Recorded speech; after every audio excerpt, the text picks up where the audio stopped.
Welcome, everybody. My name's Andrew Webber. I'm the token man on stage. As you see, I'm just here to chair the session.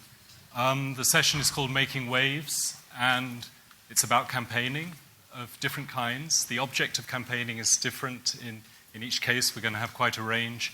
But it's also going to be concerned with, I suppose, the how of campaigning for women's rights. And it applies both to the national level of campaigning and also very much to the international, and hence women of the world.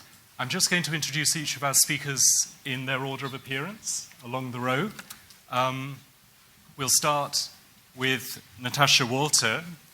Natasha is currently Humanitas Visiting Professor on Women's Rights in the University of Cambridge. She's hosted by CRASSH, the Centre for Research in the Arts, Social Sciences and Humanities.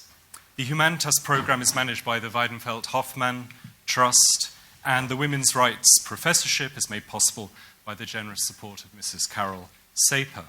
Now, if you missed Natasha's previous two lectures, From Sexism to Solidarity and From Reform to Revolution, they'll soon be available for viewing on the CRASSH website, and they're highly recommended.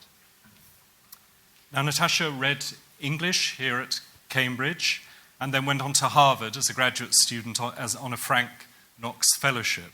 As a journalist, she's written for Vogue, The Independent, The Observer, and The Guardian, as well as being a regular broadcaster.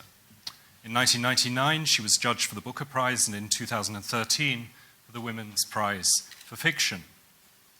In 1998, her first book, The New Feminism, was published, and in 2010, she followed that up with her second, which I'm sure many of you know, Living Dolls, The Return of Sexism, on how regimes of sexual objectification in media and popular culture threaten to render girls and young women as sex dolls.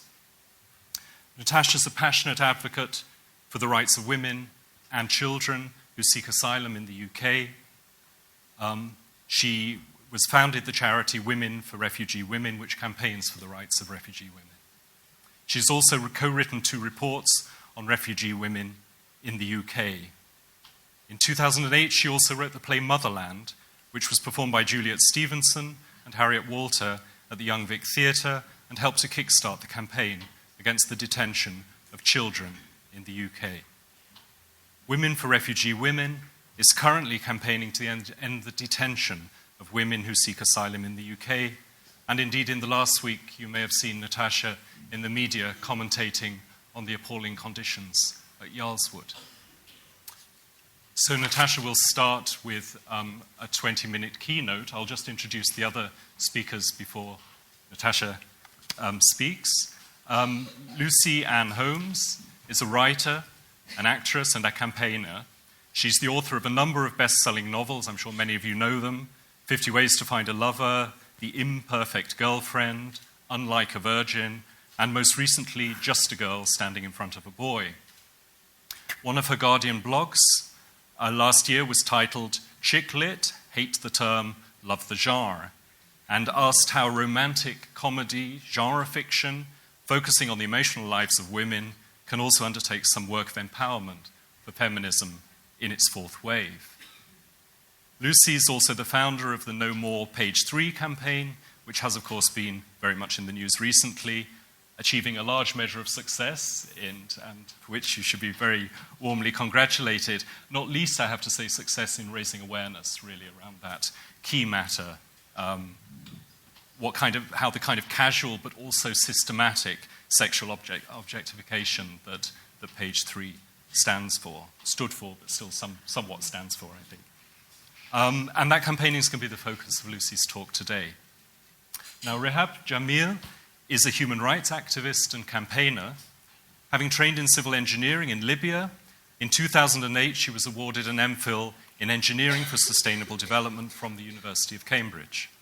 She's undertaken a number of projects in this area for NGOs and is a trustee of both Conserve Africa and the Diversity Living Service Foundation.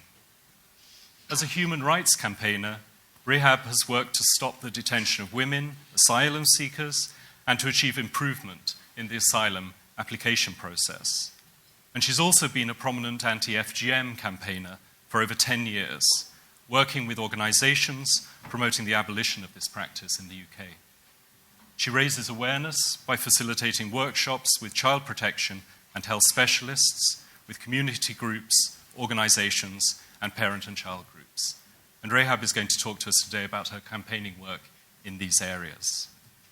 And last but not least, Zoe Petkanas is a scholar of international politics. She's currently undertaking a PhD in the Department of Politics and International Studies here at the University of Cambridge, focusing on the internal politics of gender parity legislation in Tunisia after the uprisings.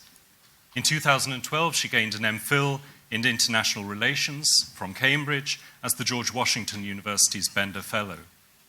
In the past, she's researched the barriers facing secular women in the 2011 Tunisian elections, and also microcredit and women's empowerment in Palestinian refugee camps in Jordan as a George Gamow Research Fellow.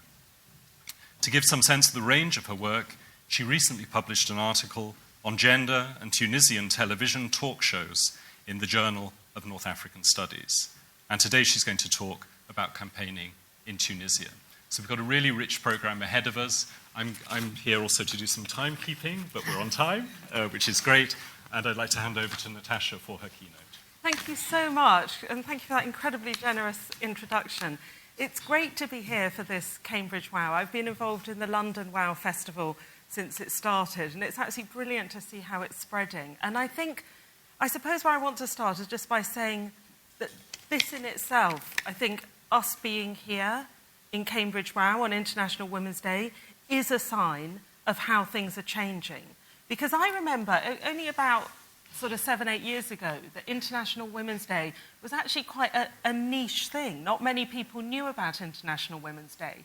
And that really seems to have exploded. And you've got these festivals, you've got marches, things going on all over the UK. And of course, globally, where I think International Women's Day has often been more the big thing. And if you go on the internet, you can see all sorts of unexpected people saying how they're going to spend International Women's Day standing up for women's rights. Everyone from Richard Branson to Victoria Beckham. And you think, wow, that things are changing. Different people are beginning to talk about feminism and debate feminism in quite mainstream ways. And I think, actually, that change in and of itself is quite important.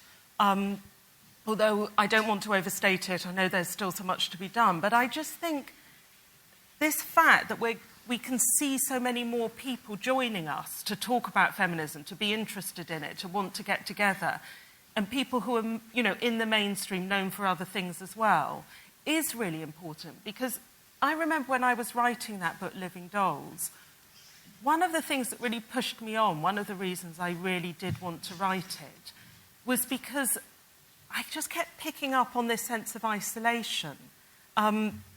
When I talked to young women, there was one young woman in particular who had written to me when I'd written an article it was actually about lads magazines and soft pornography, and she wrote to me saying, "Oh, I'm so glad you're writing about this because I feel completely alone when I object to this kind of thing. I feel like I'm the only person I know that doesn't like pornography, doesn't like lads magazines." And I thought, my God, how did it happen that sort of 200 years after the birth of feminism, someone would feel so completely alone in saying they didn't like that sexist and hypersexual culture around us? So I actually think that this move that feminism is making into the mainstream is an important change in and of itself. But having said that, obviously, International Women's Day does remind us to think about the massive challenges that still face us and why feminism is still important. And I think, what it reminds us is that some of those key things that feminists have been asking for 200 years, about economic equality, equal political representation, still really elude us. And I think it's important not to lose sight of that. You may feel, banging on about that over and over again, but I think it's really important not to lose sight of those and how that weighs on women's lives.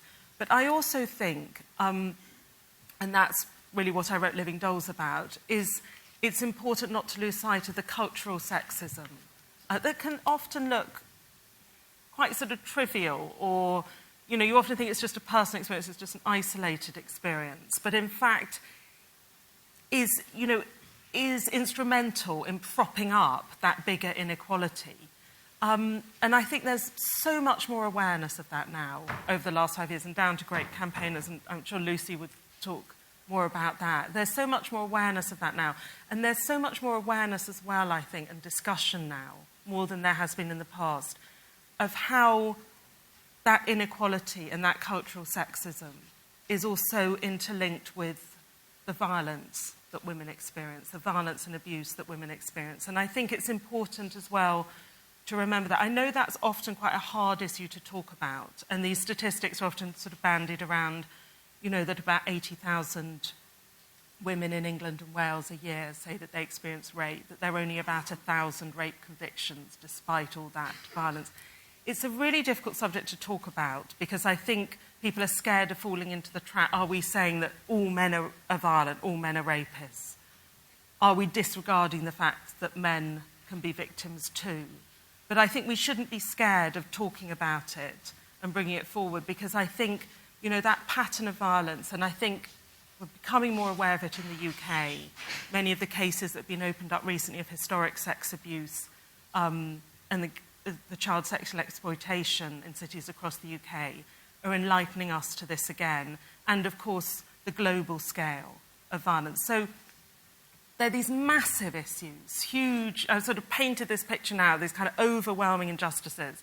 But I don't want you to think it's kind of too huge, because I suppose I want to open this session that's about change by saying something that I personally return to again and again, that the history of feminism tells us that change is always possible, that so many times women have faced such insurmountable odds and created change. And if you think about just the position that we're in today here in the UK and the West and the things we take for granted, like contraception and abortion, like votes and entry into the professions, you know, these were won at great cost by the feminists that came before us. And we can hold on to that, I think, and be positive and take heart from that. And I've been in Cambridge all this week talking and discussing about feminism.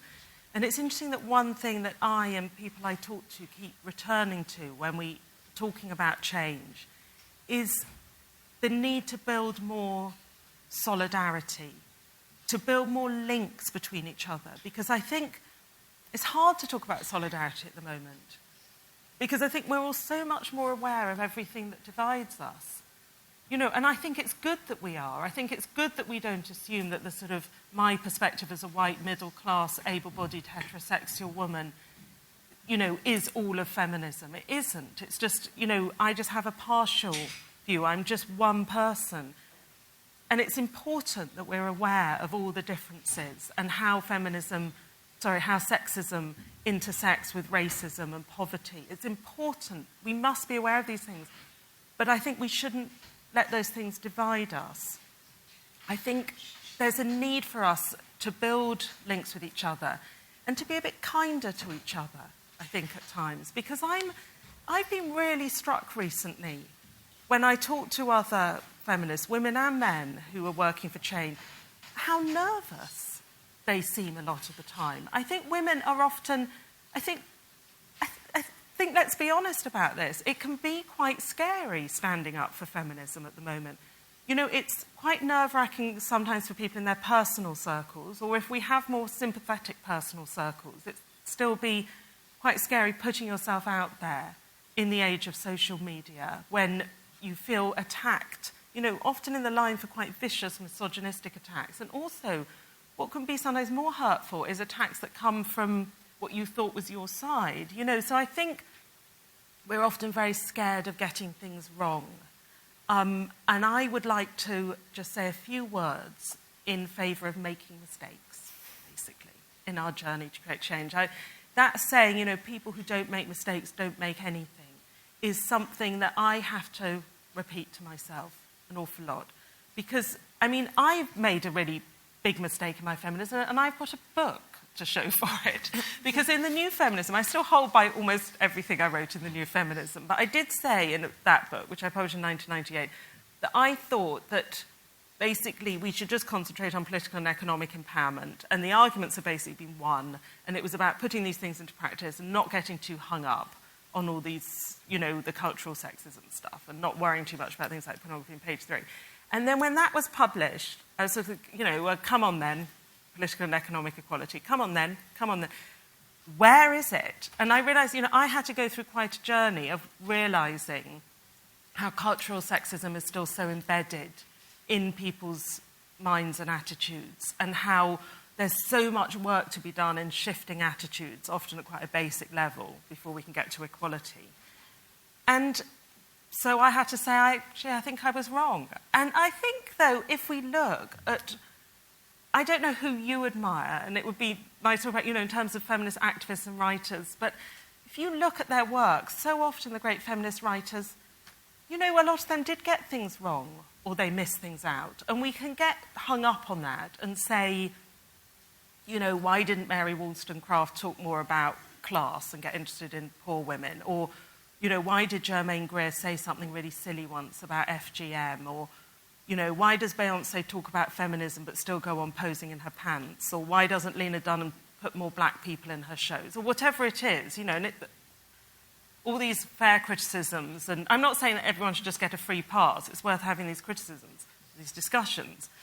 But I still think we should value what those people have brought to the table. And I think it's the same in our activism, that we should try and think maybe more about what we value about people and their common humanity and what we can do together when we're moving forward.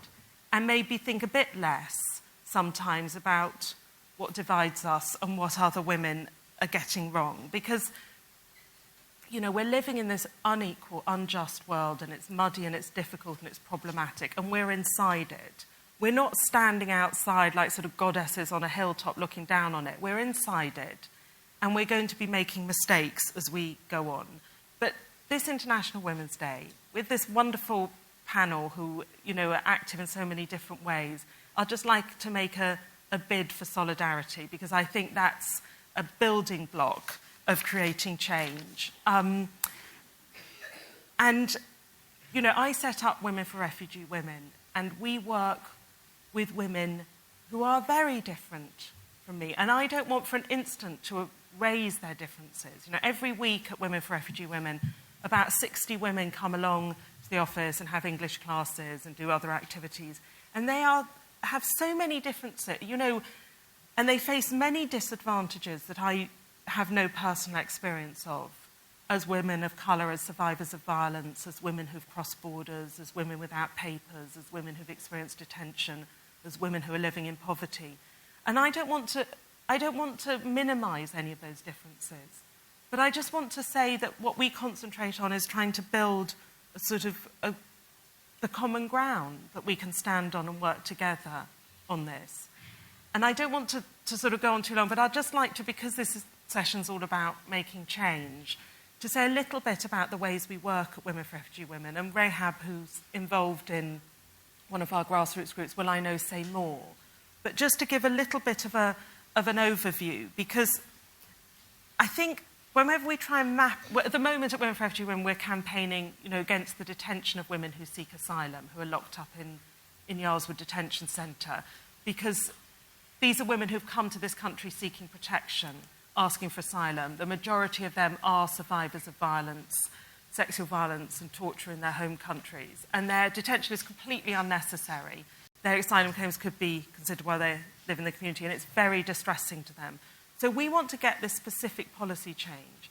And we campaign, obviously, partly on the internet. So we've got a great online petition that I very much hope you'll sign. And we campaign over Twitter and Facebook, and it'd be great if you wanted to sign up to our email newsletter or follow us on Twitter. That's all really, really vital to our campaign. But here are some women who aren't on Twitter. I think all the members of the London Refugee Women's Forum probably aren't on Twitter. Almost all the refugee women we work with aren't on Twitter. And here's someone else who's not on Twitter, Theresa May, the Home Secretary. So if we're going to try and actually bring those voices from the grassroots to create political change, we can't only rely on the channels that we build over the internet. So we work in other ways as well. we work at the grassroots trying to carve out spaces where women can tell their stories and gaining confidence. And we work through plays and poetry and photography to try and enable that, and through various events.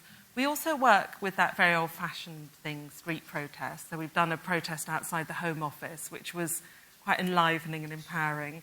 And we try and talk to politicians in some of the language that they understand, bringing forward research, bringing forward policy proposals. You know, sometimes talking to them about things that, to be honest, don't matter so much to us in our hearts, like the ridiculous costs of detention, the money they waste on detention, because that's often the language that politicians understand. And so we try and campaign in those sort of different ways. We see it as sort of 3 steps, really, from the grassroots through influencing in the media and storytelling, through to trying to make political change, because that's what we want. We want to see policy change. And sometimes the things we do outrun that very clear journey. Sometimes we do things and we're not quite sure what the end point is. So at the moment in WoW London, we've got this lovely quilt that refugee women in the Women's Institute have made together called the Solidarity Quilt, which is embroidered with messages for women in detention. And there's something symbolic about that, something that speaks about this idea of trying to build bridges with people that are very different from you, trying not to be divided. And the Women's Institute called the project Knitted Together, and there's something rather beautiful about it. And it can often go to places where we can't. So it's been into Yarlswood Detention Centre, and it went to a summit to end sexual violence and conflict, and Angelina Jolie stitched in a message for it and talked to the refugee women making it. So we try and do these things that are also quite open-ended, as well as campaigning in very clear pathways. Because I suppose, as well as wanting to create a particular policy reform, we also want to try and embed values that are different and think about a vision of a very different world where we can work in solidarity with one another. And to finish up, I just want to... Recently, I spoke at a TEDx conference with one of the leaders of the campaign, Melta Mavsil, who started the online petition and who was herself detained when she was a child.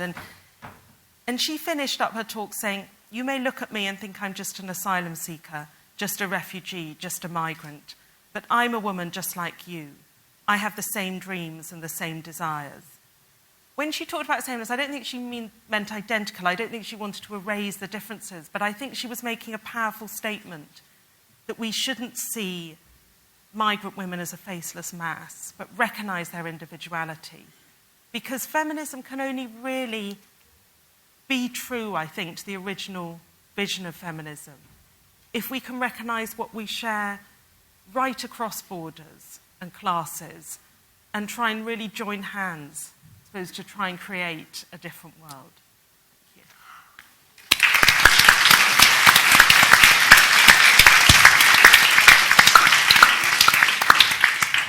Many thanks, Natasha. I'm sure that there are many questions, responses, but in the spirit of sharing and working together, what we're going to do is to take all of the talks and then have a joint discussion space at the end for the last part of the session. So I'd like to hand over to Lucy. Wow, I so don't want to follow that. That was so amazing. I've just got so much respect and admiration, and the Women for Refugee Women is amazing, and the campaign currently is just remarkable, and you do so much to work together with so many people and other organisations. So, yeah, sorry, don't know how I speak now. Yeah, so much of what you said I just really echo. Yeah, and it would be lovely if we were all kinder to each other, and I'm so all about us making mistakes, yeah, because actually you go in campaigning, and I started, which I'll go on to, started No More Page 3, so yeah, started this campaign, No More Page 3, in the summer of 2012, and I'd never campaigned on anything before, had not even confrontational, like people bump into me, I say sorry, I was very unlikely, my parents went on holiday to Mexico, came back, and I started a campaign about boobs in the paper. They were like, what? It's probably quite quiet at dinner. So I was like, I just to, so I just want to sort of say, and it's probably great that this is coming at the end of a day when you've heard lots and lots of things that have got you feeling quite passionate and pissed off, that actually if you do really feel passionate about something, now really is the time where you can affect change. Because I was like the most unlikely person to start anything. And the fact that, it became a campaign, which became a movement, which has actually, made the most powerful newspaper in the country rethink a key part of his brand. If I can do it, then seriously anyone can. So now really, really is the time to stand up and speak out, I think. The internet is giving us a voice as women that it hasn't before, and it's really bloody exciting. And it's really bloody exciting how many women are using that voice, and men, to talk about the issues of inequality. So basically, I just got very passionate about... I got very into the Olympics, okay? Like, quite embarrassingly into the Olympics. I know a lot of press covered it at the time, but the Olympics was just a great time for women. We don't really see women's sport covered nearly at all. Women's sport gets the same coverage as men's darts. But the Olympics was an exception to that. And I was just I couldn't... you're hearing about these women and their training regimes, and then you see them race, and then they're there crying on podiums, and I was crying with them. I bought new trainers, and I got really into I got really into the idea of I wanted to set up a five-a-side football team and then get other people to set up a five-a-side and meet in the park. I didn't do it, but I got really into I was inspired. And I grew up with The Sun in my house, and my brother always said it's the best newspaper for sport. So I was really into the Olympics in the summer of 2012, and I bought a copy of The Sun to read about Jessica Ennis, who just won this incredible gold medal. And I was sat on the train reading about Team GB, Jessica Ennis, and I turned to page 13, and there was this massive image of a beautiful young woman standing in her knickers. And, I'd grown up with these images. I've seen page 3 before many times. But on that day, it just totally weirded me out. It felt like there had I been, sunny day, I'm all inspired, reading the paper, and it was just, men doing great things, women doing great things, yeah. And then suddenly it was just as though someone had just quickly slapped me in the face and said, but it's a man's world. Here's a picture of breasts, they're not for you, because men like looking at boobs, but it's a newspaper, and it was just weird. And I couldn't stop thinking about it. And I think what got me was that hers was the largest female image, so it was larger than any of the images of Jessica Ennis or any other woman. The overriding image you had of a woman was of, the young woman standing in her knickers showing her breasts for men. And I was like, wow, what's that saying about a woman's place in society? What is this teaching it's a family newspaper, what's it teaching little girls about where their value lies? What's it teaching little boys about how to respect women? And I couldn't stop thinking about it. It was just really weird. I woke twice in the night thinking about it. Just all this stuff, I just was thinking back to friends who breastfed, and all of them have told me, I was asked to move into a toilet in McDonald's you'll never guess what this man said to me when I was breastfeeding. And I was like, wow, we're making women feel really uncomfortable breastfeeding in public, and yet we're showing very often teenage breasts in a family newspaper just because men like looking at boobs. So all these kind of thoughts were coming. I won't go on too much about it, but and another one that I had, the most commonly used expression I'd heard in response to these pictures my whole life was, "Core, look at the tits on that." And I'd never noticed the word "that." And it's so funny, because I've done quite a lot of radio interviews, and I say this, and the radio broadcaster always goes, "Oh, well, we have to apologise for the language, we have to apologise." And I'm like, you shouldn't be outraged about the word tits. You should be outraged about the word "that." Yeah. So, and I just never noticed it. And at the time, I wasn't really schooled in kind of feminism. I didn't really understand, long words. I think I felt a bit intimidated by feminism, to be honest. But that really got me, because it was like, she becomes a that, and I'd heard of objectification. It was like, wow, she becomes a that, an object. She's dehumanized. And, we know that when we allow people to be dehumanized, some not great stuff happens to them. So I thought about a lot of the not great stuff that happens to women. Thought about an incident of sexual assault that had happened to me. I'd hardly told anyone about, that I totally internalised, when I was sat there for days with the curtains closed thinking what I'd done, or that I couldn't tell people because it was somehow blaming myself for something that somebody had done to me while I was asleep. And I told one person at the time, and she told me she'd been raped, but she'd hardly told anyone either. And I was like, wow. And I started asking more and more people about their experiences of sexual assault, and people weren't telling me one story, they were telling me 2, 3, or 4. And I think, you look up, we're aware of the statistics we hear, then the 1 in 4, the 1 in 5, the 80,000 women, and actually they're not just statistics, they're the people that we love, these are the stories that affect us and people we love. So I couldn't stop thinking, and I'm not saying that somebody looks at page 3 and they go and sexually assault, I'd never say that, but I'm saying in light of the fact that this is a serious issue that affects women, is it sensible? This was my question. Was it sensible to be showing women primarily there for men's sexual pleasure in the context of a family newspaper? It just didn't seem sensible. So I was feeling passionate about page 3. So I wrote a very long letter to the editor of The Sun asking him to stop showing. Please will you stop showing the pictures of topless women, because it's not very good. And I said, I'll bullet point my reasons, because there are quite a few, and sent him a 3-page letter. And I knew it would do nothing. I was just like, wow, that's going to do nothing. But I just, from whichever way I came to this issue, I could not see that these pictures were doing women any favours. But they were limiting women and misrepresenting them. I just kept thinking of, and I think what I'd internalised growing up with page 3, children look at the paper and they see page after page of pictures of men in clothes doing things, running the country, achieving in sport. What are the women doing? Oh, they're standing in their knickers showing their breasts for men. There's such different messages we're sending out about men and women. One is powerful, active, does stuff, and we care about what they say and they think and they do. And the other one is passive and they're for the other. Women are there for men and they're there for decoration primarily. So I felt very passionate. I had all this passion, and I thought, can I feel all this passion and be the only one? And this is where, we're just living in a really, really exciting time to put that passion into practice and start campaigns. So with 4 really simple tools that I'm not even very good at using the computer. I've once cried trying to upload a photo into Facebook. I really am terrible. But if I was able to start a campaign, and I did, mainly online to start with, so the combination of an online petition, Twitter, Facebook, and a blog are so powerful. I mean, there's other things that you can do. These are the ones that No More Page 3 kind of use primarily. Really, really, really free and easy to use.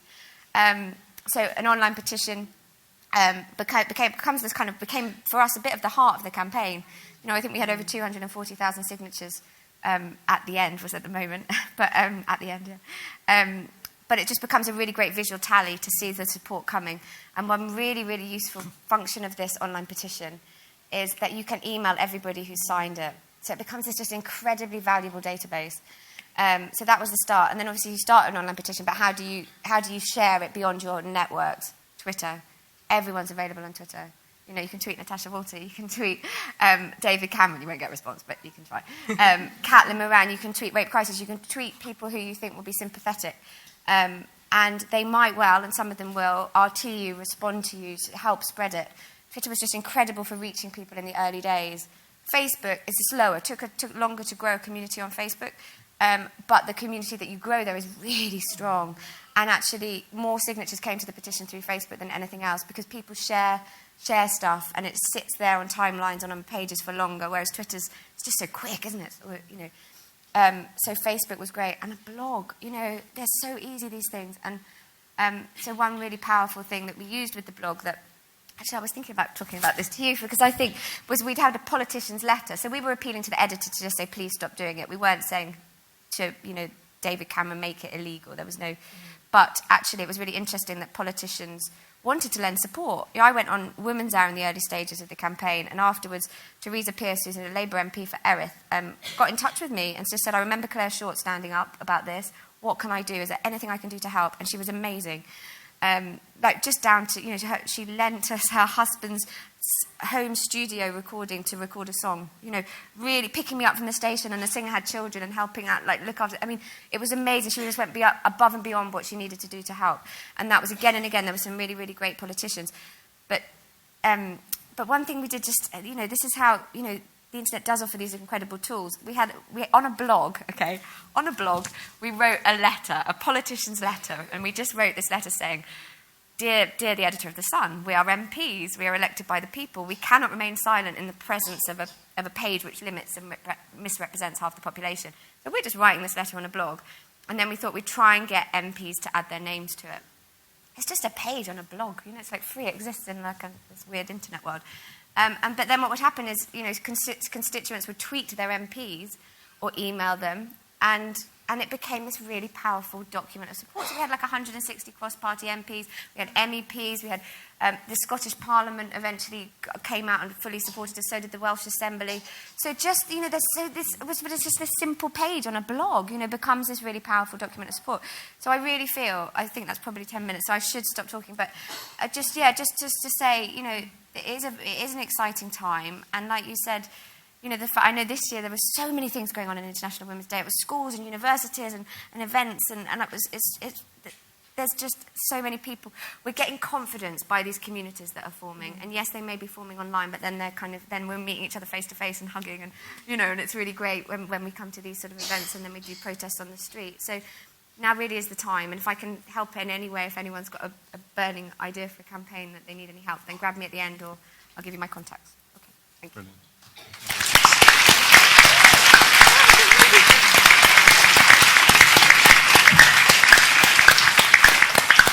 So wonderful. Thanks, Lucy. And on to Rehab. Yeah.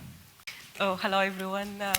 I'm really feeling overwhelmed to be here with all of you. When I first started my first day in Cambridge as a student, I was introducing myself as, yes, a student from Africa. I came from Sudan, and I'm a civil engineer. So I was just always feeling reluctant to say that I'm an asylum seeker waiting for my refugee status. And I wasn't sure really how my colleagues, who are bright students coming from all over the world, and they have different profile to mine completely, how they will feel about having someone like me within them. And I was concerned about my belonging, obviously, within the Cambridge society. But then I felt easy about it, and everyone knows all my colleagues afterwards knows my circumstances. Anyway, that was after, obviously, a long journey, being able to come to the UK and yes, try to seek protection in a safe country like UK, especially that I came from Sudan, where Sudan was a British colonial, so I thought, okay, I'll manage to communicate, and we have got kind of similar culture, so I'll feel home. But obviously, it was a very difficult thing to come to the unknown, to leave everything, every precious aspect of life behind. I left my poorly mother, not feeling well. I left my job. I was a site manager in a big company, big construction company. I was a lecturer in Khartoum University. I left my sisters, who we were very close, and I just decided that it was impossible to function in my country. It wasn't any more safe for me, so I have to to think about also my family's safety.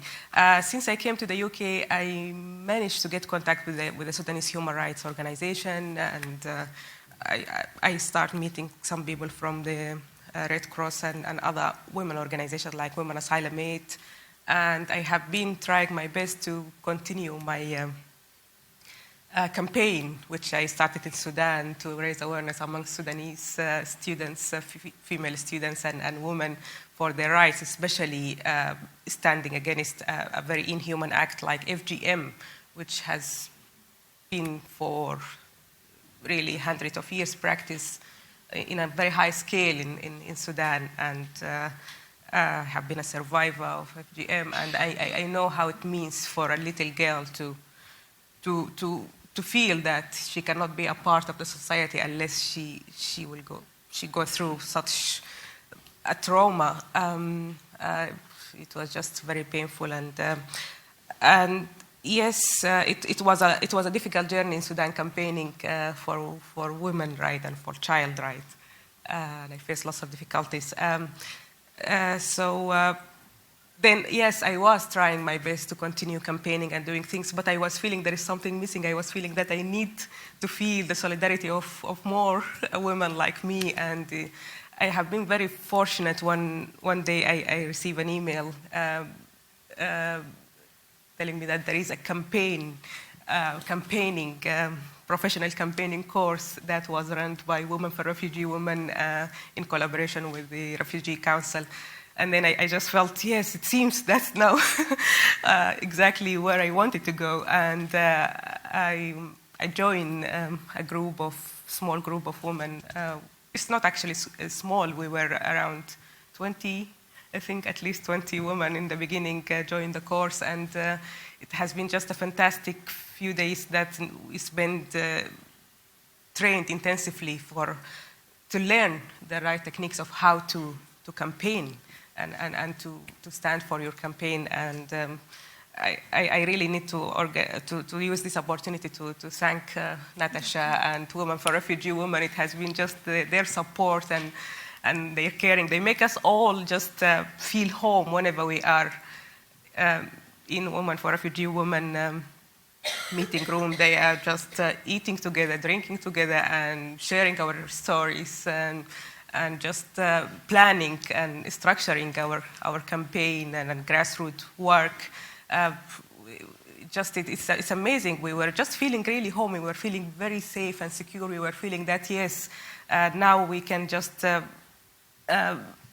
empower each other to feel that we can play an effective part of this society.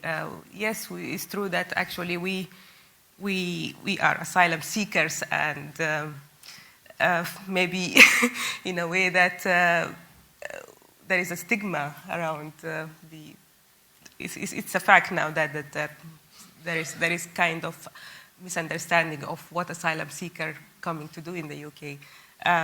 So that was the challenge for us to really to prove that we would like to integrate and be useful citizens and members of the society. So we have done a lot of things actually under the umbrella of Women for Refugee Women, because after we finished this campaigning course and really we learned a lot, and we felt very excited to lead our previous campaign and to talk about all the issues that, like women education and detention, so many issues that women asylum seekers are facing in the UK. Destitution was a big problem as well.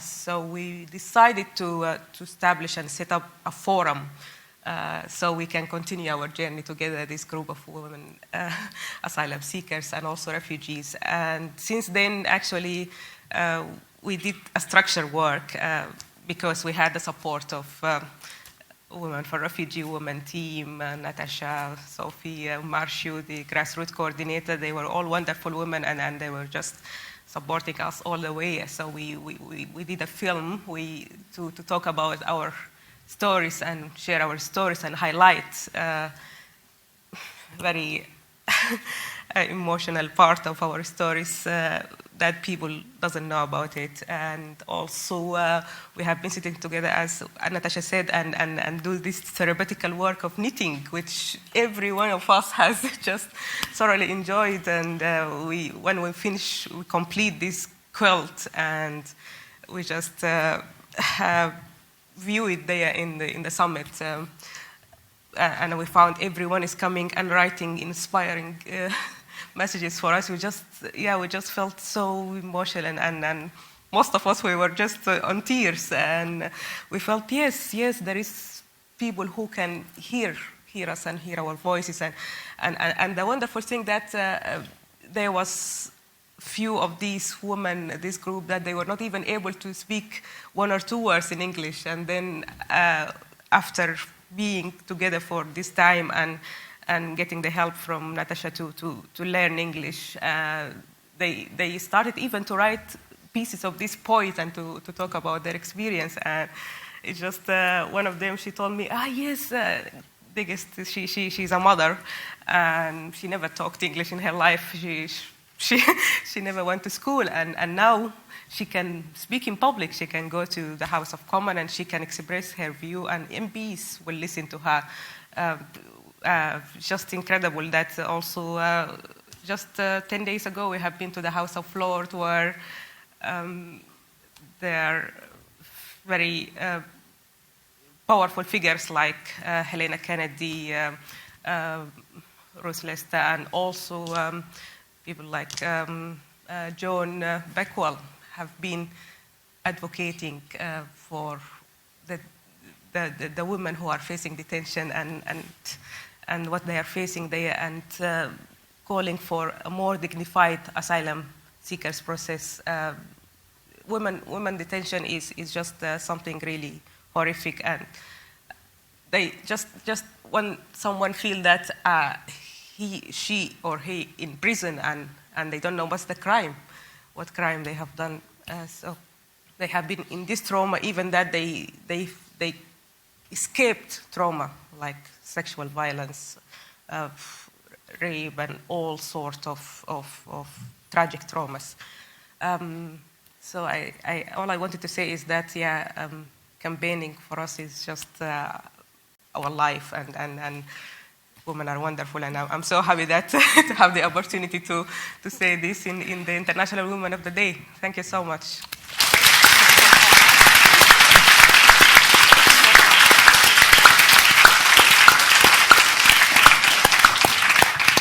Thanks for having on too, Zoe.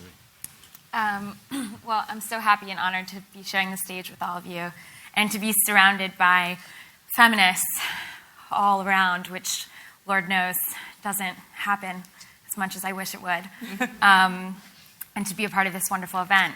So I'm going to talk a little bit about what's happening in Tunisia. So sort of in the context of these talks, more of a case study in the ways that sort of women working together has changed some pretty major things in Tunisia in the constitution and in the electoral law.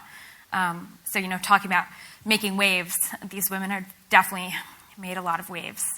So since independence in 1956, Tunisia has sort of been thought of as the standard bearer on women's rights in the region, and that was largely due to the Code of Personal Status, which regulates sort of family, the legal relationships within the family. And it was the most secular Code of Personal Status that the Arab world had ever seen, and it dramatically increased women's individual rights as opposed to sort of relational rights embedded within the family. And then under Ben Ali, who was ousted in 2011, there were sort of highly publicized gender quotas for the government and for the party. And while these were really important in the sort of lived experiences of some women, the women who fit the sort of mold of what the government wanted the Tunisian woman to represent, they can't be viewed wholly in this emancipatory framework because they were tools of authoritarianism and methods of state building. And women were deployed as tools to maintain the authoritarian regimes of Bourguiba, the first president, and Ben Ali, the one who was ousted in 2011.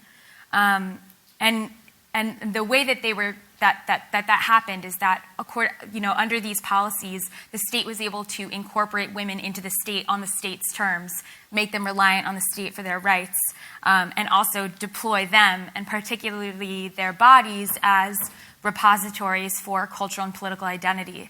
So depending on the needs of the state at the time, women, and particularly their bodies, would be upheld as, this is what the Tunisian state means. And, it was at times, there were sort of different iterations of it.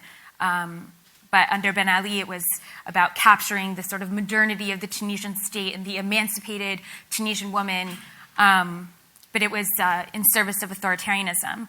And it was a way to undermine sources of oppositional power, notably the Islamist movement. And so positioning feminism and Islamism as inherently antipathetic, which I definitely don't agree with. So then in 2011, there was after the uprisings in 2010, 2011, the election, which elected the body that would write the new Tunisian constitution, was made up of 24% women, which is pretty incredible, much more than the United States, the UK, and most countries in Europe, and most countries in general. And most of that was due in large part to a gender parity law that was written into the interim electoral code right after the uprisings. And that was due to the tireless activism of women on the street and women in the commission who were writing the laws to get gender parity on the ground floor of remaking the Tunisian state. And the gender parity law required that 50% of the candidates were women. And due to some implementational issues, it didn't necessarily translate into 50% representation, but it was a huge start.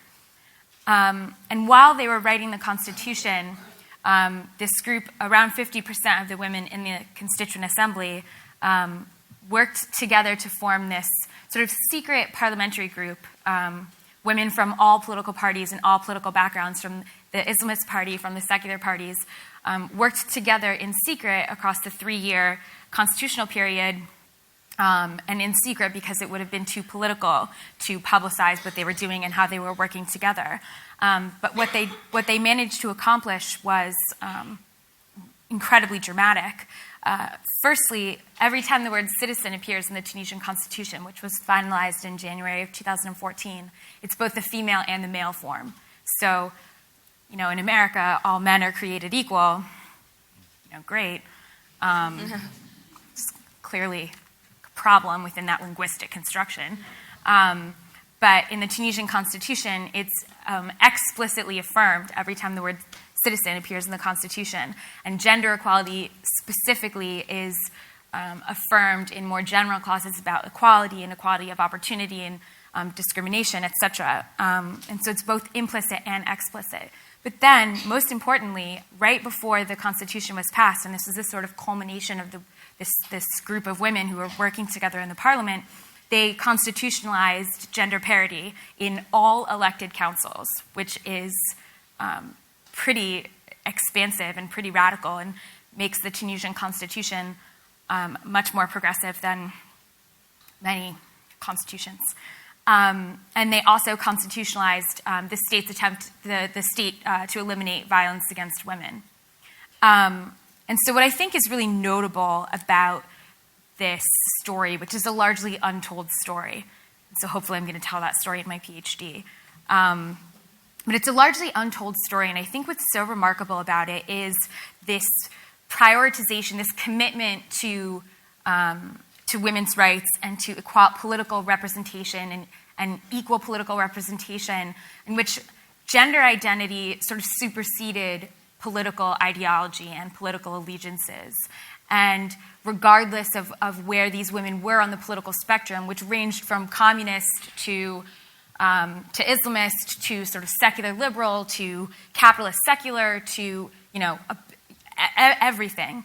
And there was this sort of prioritization of gender over political ideology and politics in a highly, highly politicized political sphere, that these fundamental concepts of gender equality and women's rights and equal representation politically were baked into the new foundation of the rewritten Tunisian state and the restructured Tunisian state. And so there's so much bad news every day. It just feels like we get bombarded with so much bad news. It's almost too much to handle. But this process is pretty inspirational. And definitely a bright spot in sort of global fight for ending violence against women and increasing women's political, social, and economic participation. Thank you.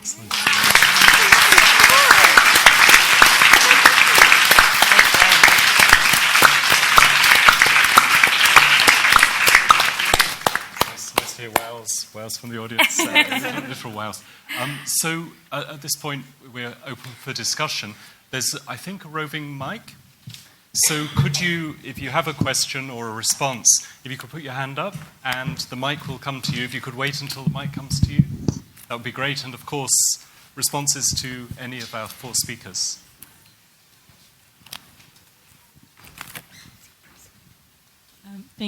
Thank you for your talks.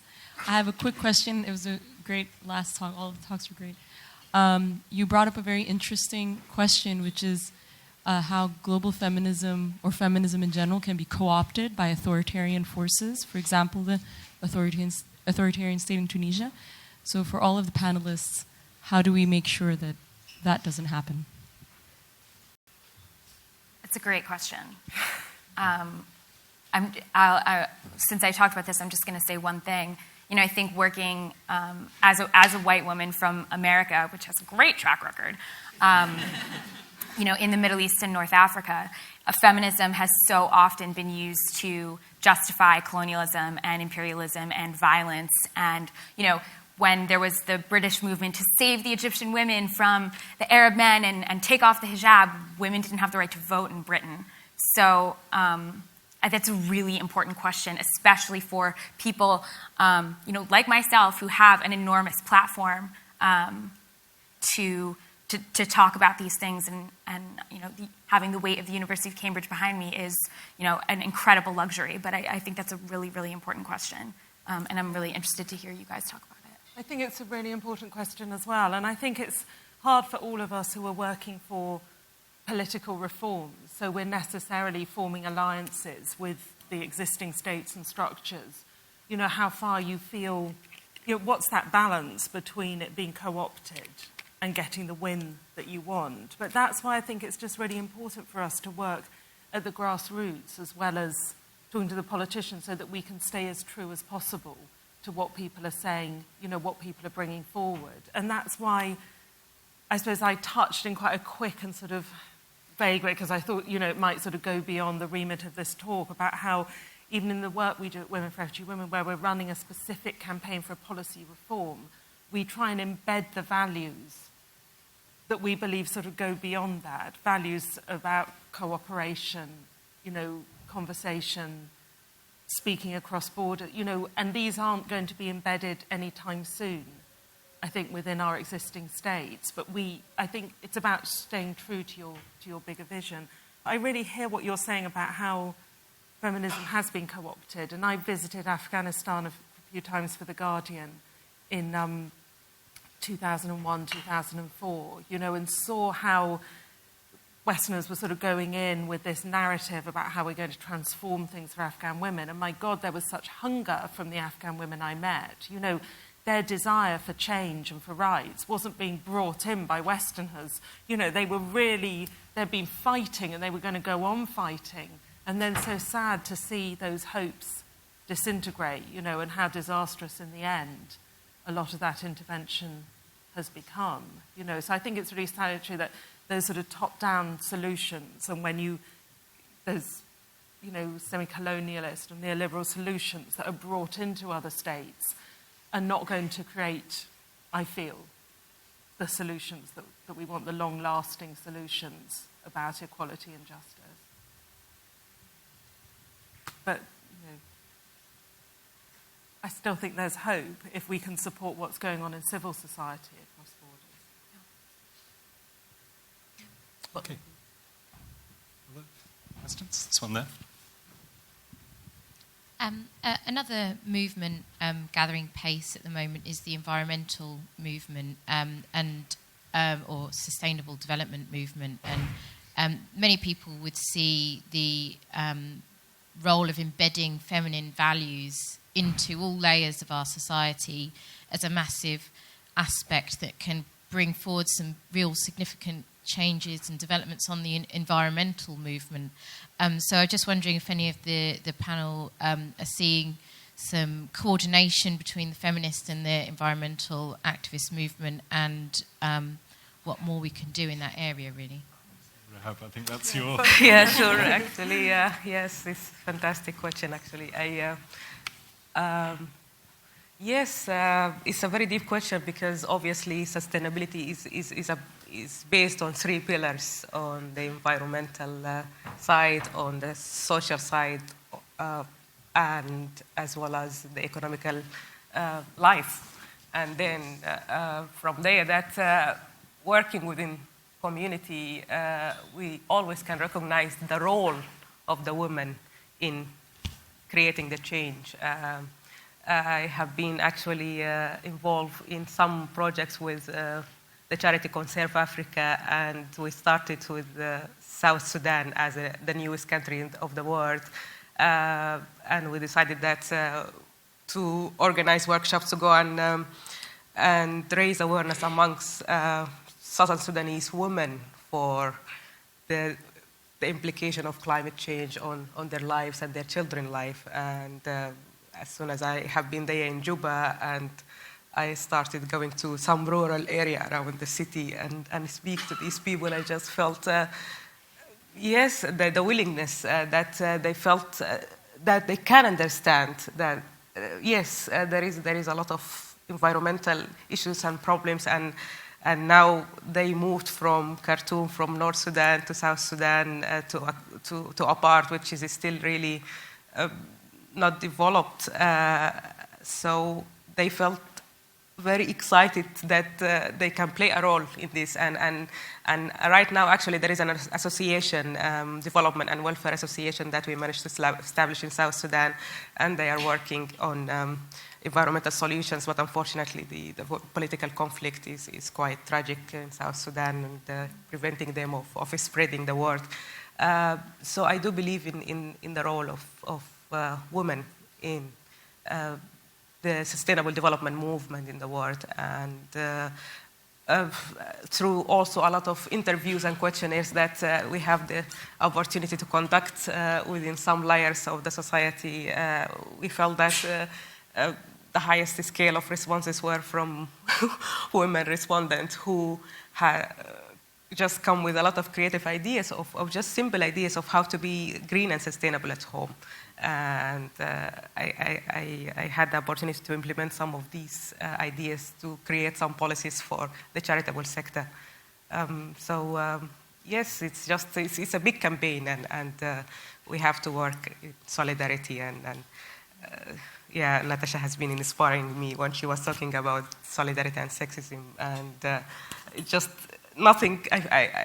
From our reality, we feel nothing can be done, and the change cannot happen without working together in solidarity and learning from each other.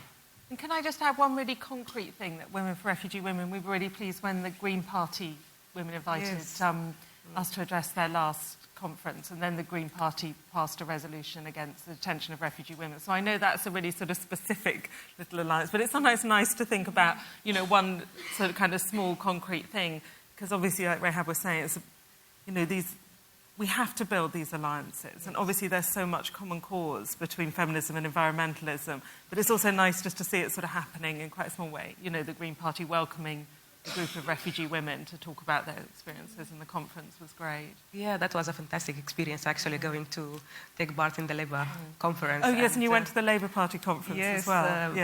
Last year in Manchester, and the year before in Brighton, and then we had the chance to, just to tell MPs about our stories and the public as well through a poem, which is also poem, I think, is part of this environmental movement. I mean art. Art is a very powerful tool, I believe. One down here.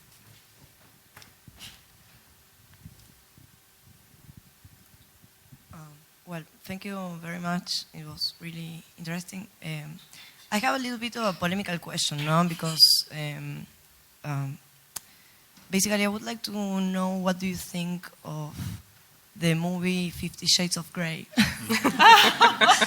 Because, I don't know, well, we were talking with friends here, that is, for me, it's a little bit shocking among seeing, like, 4 super powerful, intellectual-minded women, like, I know it sounds like a really common place to discuss, but I don't know, I'm just curious to know what you think. So yeah. You see, I can feel this coming. You were just saying that's for you. I know. Yeah, I did actually go and see it last week. What did you think? I read the book, but only because everyone was saying, what do you think? Because I've been writing about sex, and then I was like, oh, I've got to read it now. And then I read it, and I just really wanted those hours back, and I was like, oh. And I felt it's the same with watching the film. My main thing about it is there's just no plot in it. Like, really. It's not even got enough of a... It's just got no plot. There's just nothing. It's just a woman biting her lip and looking big-eyed at this man for, like, just loads of these scenes. And I didn't find the sex particularly exciting. But my main problem with the whole phenomenon of it was because I suppose I felt quite personally aggrieved by it. As if I could be personally aggrieved by a book, but I was. Because I was, at the time, I came to feminism through going on a bit of a journey with my sexuality. So I basically had an experience where I was watching porn, actually, one night, and a big free porn site, and I saw something... Sorry, I suddenly got very intimate with everybody. And onto my masturbatory habits, everybody. And so I saw something that night, basically online porn, if you're not familiar with these big free porn sites, it's much like normal shopping. You know, when you go to normal shopping, you'll see lots of stuff you don't want to see before you find that thing that you do want. Online porn is exactly the same. So you see a lot of stuff that you don't want to see before you might find something you want to go down an avenue of. And so on that night, just on these thumbnail pictures, I saw something that I found really, really alarming, and I turned the computer off, and I sat there worrying about somebody I'd never met before. And it basically set me on a journey, really. And I started that night typing lots of stuff into Google. I typed good sex, great sex. Everything leads you back to the same big free porn sites. But the one I really remember typing in was beautiful sex. And I got things on the first page of Google like how to make beautiful women have sex with you. And then I got this like clip of a woman giving a man a blowjob while he sort of really held her head down. And this advert, Shagger Slapper, just kept coming up. And then the thing I really remember was it offered me to go and see these films. One was like called Daddy Loves to Hate Fuck Jap Schoolgirl. And I was like, wow, you know, you type in beautiful pasta sauce, beautiful conservatory, and you'll get something which generally we'll all agree is quite nice. You know, type in beautiful sex, and it was like, wow, you know. And I've got teenage nieces, and I really kept thinking, wow, this is the sex we're giving them. You know, I kept thinking about my youngest niece, curious about her sexual awakening, typing in some of this stuff, seeing some of this stuff. And then I thought about myself. I thought, there you are, Lucy, in your 30s, masturbating to a big free porn site. You're hardly raising sex to some divine art form here, are you? So I sort of started writing about it, like sort of was curious about this, and I was writing on a blog about it, and I started stepping into my own sexuality a bit more. I realised that I'd just kind of been fed a role by society that was given to me by men, really. Like all the images of female sexuality that I'd grown up with, page 3 being a prime example, online porn, I think it's 96% is made by men. So all these images of female sexuality I've been fed with were basically given to me by men. So basically my sexuality was being decided to me by another gender, and it didn't fit, you know. Didn't want to have my head held down when giving a blowjob. Thank you very much. It's essentially a gift. Can I come up for air if I so want? You know? So I'm writing about this sort of stuff, and I went on a bit of a journey in my sexuality, and I realised that actually I found it really hard to ask for what I wanted or to say. I found it really hard, and I couldn't work out why I found it so hard. And then I realised, oh, well, it's because I'm not seeing generally. You know, I grew up with seeing women compromise their own needs for that of men. You know, no one in porn is saying that there aren't women in porn saying, "Oh, could you slow down? That hurts," or "Can you not go there yet?" or "Not that hole." You know, you don't. So I wasn't. So actually, it became very hard for me, and so I was writing a lot of this stuff. And so basically, what happened is I went on a journey of starting to shape my own sexuality and going, I want to have these experiences, and making an absolute pillock of myself. But every time I did make an absolute pillock of myself, I learned loads about myself, and it was a really empowering journey for me to step into and start shaping my own sexuality.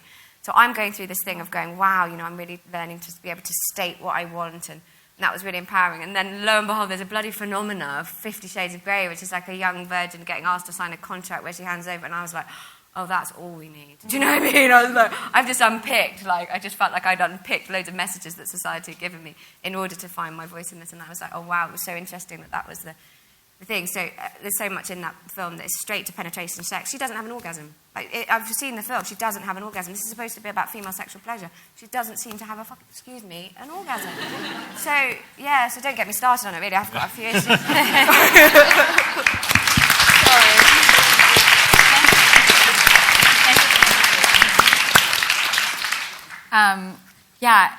I'm totally, I'm with you in a lot of ways. And I think I've also seen the movie and read those damn books. But I think that my biggest problem with it was that it was such a missed opportunity for something that has blown up into this huge social phenomenon to really talk about consent and the BDSM community. And, you know, people who are really involved in the BDSM community, consent and verbal negotiation and affirmation and checking in is such a huge part of it. And, you know, like all this free porn, like, it's so decontextualized because there's so much bondage and there's so much BDSM, but it is totally divorced from its context, which is a huge problem. And 50 Shades of Grey it just totally could have complicated positively, like that image of that articulation of sexuality, and it just totally did not. And also, like, where are the orgasms? I mean, just where are they?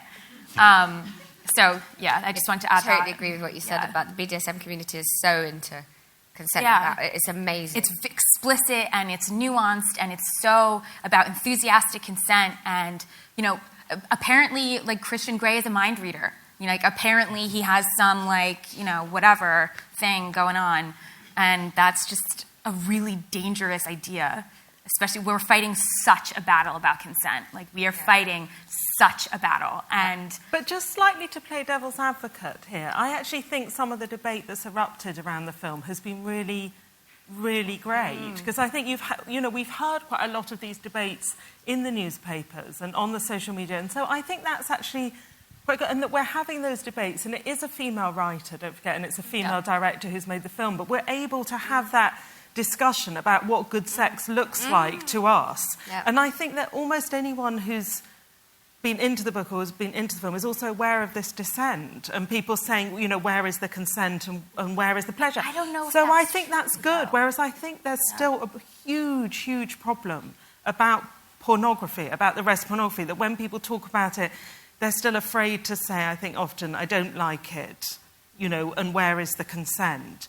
And I think, you know, I'm really worried about the way that even the achievements of feminism are kind of twisted against us. So, like that idea of liberation that was once so exciting, you know, it was about freedom, it was about truth. Now it's about being sexually liberated, is about playing into those, you know, masculine patterns of what a sexual woman should look like, rather than doing what you are talking about and going on your own journey of exploring your sexuality. So I think we need so much more conversation. Although I haven't seen the film, but I've read the books and I found them problematic. But, you know, way less problematic than the porn I had to watch when I was writing Living Dolls, which I found massively problematic. And I still think that people aren't really talking about enough. So I'm slightly I just want to sort of play it and sort of say, can we bring this debate where we're all sort of talking more openly, I think, now about what gives us pleasure? And why is it that millions of women clearly are getting pleasure in this book or film, or else it wouldn't be such a phenomenon? And can we bring that into creating more spaces where we can explore what does liberation mean to us? You know, when is consent? Yeah. How do we show what sexy, enthusiastic consent looks like? It's really not that hard, you know.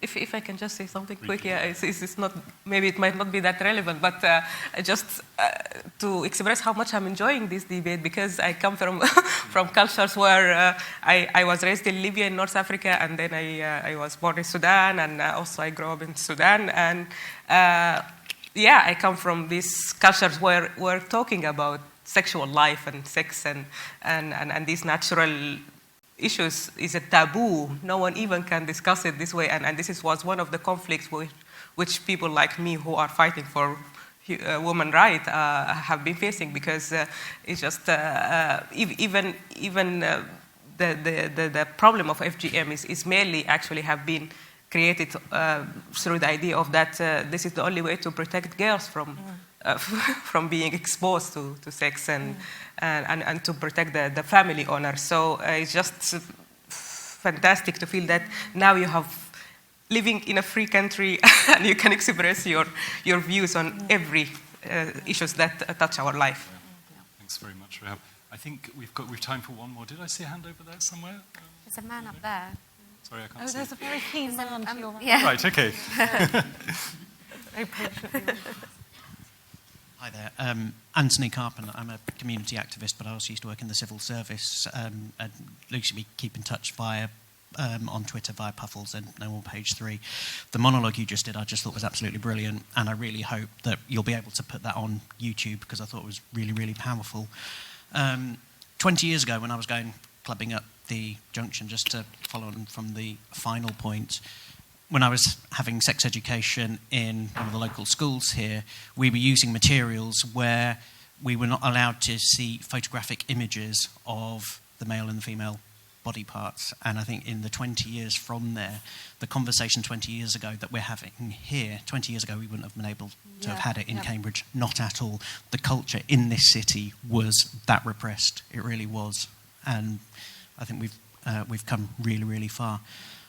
On a slightly separate issue, and Lucy, I'm interested in your comments on this. A lot of you have talked about engaging with politicians and policy processes.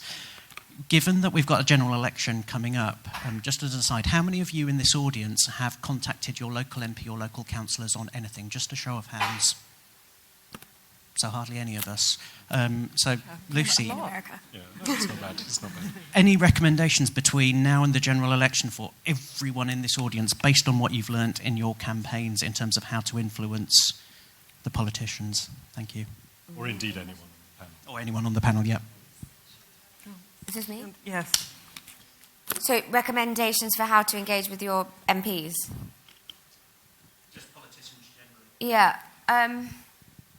My MPs are a bit of a nightmare, so I feel a bit like that. There are amazing ones. So, so find the issues that you're powerful and just badger them. I think, if anything, right, I've just been campaigning for 2.5 years, and if anything, it goes to show, just keep on. Just keep on. Just like relentlessly annoy people. Because I do think there's something in it, and you will get back, your first letter you will get back will just, actually you might have an amazing MP, and there are some great MPs, and you might get back a really, really heartfelt letter about the issue, and lo and behold, they'll say, I've started I've written a blog as well, and I've done this, and I've mentioned this to some other MPs. You might find that, you really do, you have a wonderful MP. Or you might find that you get like my MP and you just get this like stock response that just tells you about another issue that's not relevant and how well he's doing that and how brilliant he is, and you go, but just try and just go through that, just go on, and because you will get some stock responses, and the same with big businesses. When you approach them, you'll get PR talk, but just keep on. I would think so. Find that issue. And chances are, whatever that issue that is, say it's like Women for Refugee Women, we've got amazing resources to sort of, to contact Theresa May at the moment, or I know No More Page 3, we offered sample emails about things to send. So I would find that issue and then just really keep championing them. And you will get through. Twitter's great. They're on Twitter. Public shaming. Public shaming is really good, Public chat. Sorry, maybe don't. I don't mean in general. That, but like politicians. Politicians. There's a something PR powerful element about it. Yeah. Yeah, I agree. I think it's always worth engaging with politicians, and I would urge you, if you're interested in our campaign, like I said, at the moment we want to talk directly to Theresa May because she's been so silent on this Yarlswood issue, and we've talked to her Immigration Minister, and we've got other parties, coming in. But I would say, so it's great, and if you can engage face to face and go to people's surgery, so you're actually talking to them, and they can see that, that you're somebody who might vote, they want your vote, and if you can engage with them, it's also, I think, worth, if you're really interested in changing someone, building something, really worth doing a bit of research on other things that they're interested in and showing them how this fits. So we've had some success with Conservative MPs that have already been moved on the issue of like sexual violence in conflict or victims of domestic violence in the UK. And then we could show them how this refugee women's issue sort of fits in, is using some of their language back to them. But also, obviously, I would just say, though I'm not accusing you sort of just a narrow focus, but obviously Lucy's campaign wasn't directed at the politicians, and that's where it was different from Claire Short's campaign, because it was directly to the editor of The Sun. And, on those kind of campaigns where you're trying to create cultural change, it can often be more useful, can't it, to think about engaging with those editors, producers and retailers. So it isn't always that we want to engage at the moment on policy change, but there might, depending on what your campaign is and your desire, to create change, you might be thinking of different targets. So don't always think, that politicians have the power. They don't always have the power in the areas that you might be most passionate about. And if you form the movement, sorry, do you mind if I just jump? If you form the movement, so if you get a body of people, then that MP is more likely to stand up and talk about it. That's definitely what we found, because, like Caroline Lucas stood up, and I don't know how many thousands we had, but tens of thousands of people were behind her. I'm sure that gave her kind of, feel much more confident to maybe wear the T-shirt or to speak out about that issue. That's such a good point, giving politicians positive feedback. I know that sounds a bit as though you're babying them a bit, but I think there is a real issue that we on the left or in, these kinds of activism, it's never good enough. And we worked on the campaign against the detention of children for immigration purposes, and the government, actually this coalition government, for all its fault, it made that policy change so that children are no longer detained for immigration purposes. But they are still detained for very short periods, and there are a lot of NGOs that behave as though nothing changed. Whereas, in fact, it's a massive change we've seen. And it's so buzzing, because I think if you never give them any positive feedback for the stuff they've done well, they just don't feel any incentive. Yes. So I know that sounds a bit like I'm treating them like my 6-year-old, but in a way, you know, we all know that if you want someone to do something, you've got to give them the praise for what they've already done that you like, you know. Do lots of weeping.